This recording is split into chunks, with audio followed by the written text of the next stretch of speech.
ፊልጵስዩስ መጽሐፍ በአንድ ቃል መጽናት። የፊልጵስዩስ መጽሐፍ በአንድ ቃል ትህትና ብዬ ነው ማስበው። የፊልጵስዩስ መጽሐፍን በአንድ ቃል ልግለጽ ካልኩ ጆይ በሚለው ኦር ደስታ በሚለው ገልጸዋል። የፊልጵስዩስ መጽሐፍን በአንድ ቃል ስገልጸው ራስን መካድ። ለምሳሌ ፊልጵስዩስ ቻፕተር 2 ቨርስ 12 ላይ ፖል ለፊልጵሲያንስ ምን ብሎ ሪማይንድ ያደርጋቸዋል? እኔ በሄድኩ ጊዜ የበለጠ ለመዳናችሁን ለመጠበቅ ትጉ ሲላቸው እንመለከታለን። እና ከዚህ ክፍል አንዱ እኔ በጣም የቀረልኝ ምንድነው አገልጋዮች አጠገባችን ሲኖሩ ብቻ ሳይሆን ወላጆቻችን አጠገቡ ሲኖሩ ብቻ ሳይሆን ጓደኞቻችን አጠገባችን ሲኖሩ ብቻ ሳይሆን በሌሉበትም ወቅት ስቲል በእምነታችን ልንተጋ ከእግዚአብሔር ጋር የበለጠ አታችድ መሆንና እምነታችንን ልንጠብቅ እንደሚገባ ተመሪበታለሁ።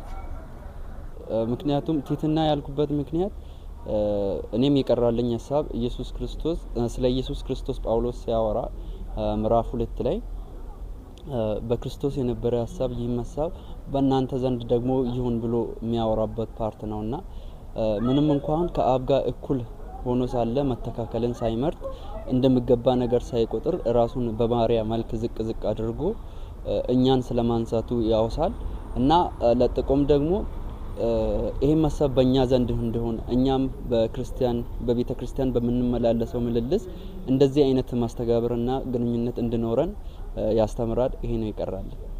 አይ ቲንክ ብዙ ጊዜ የፊልጵስዩስ መጽሐፍ እንደጋግማችሁ ካነበባችሁት ስለ ክርስቲያን ላይፍ ስታንዳርድ በደንብ ያሳያል እና እንደዛም ሆኖ ሳለ በደንብ በግልጽ ደግሞ የምናየው ስፔሻሊ ጳውሎስ እንደ ኤግዛምፕል አድርገን ብንወስደው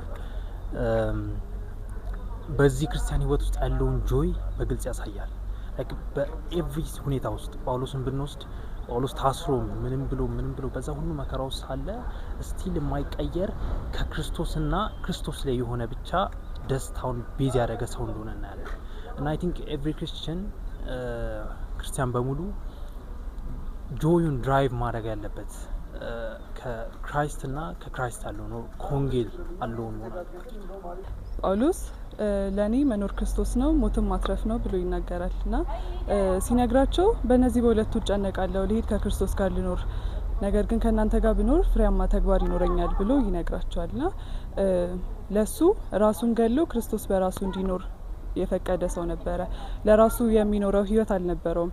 ቢኖር እንኳን ለነሱ የሚኖር ሰው ነበረ። ራሱን የካደ የኔ የሚለው ህይወት የሌለው ራሱን ገሎ ክርስቶስ በራሱ እንዲኖር እንዲሰራ የፈቀደ አይነት ሰው ነበርና እኔም የተማርኩት ይሄንን ነው። በህይወታችን ላይ ራሳችንን ክደን ራሳችንን ገለን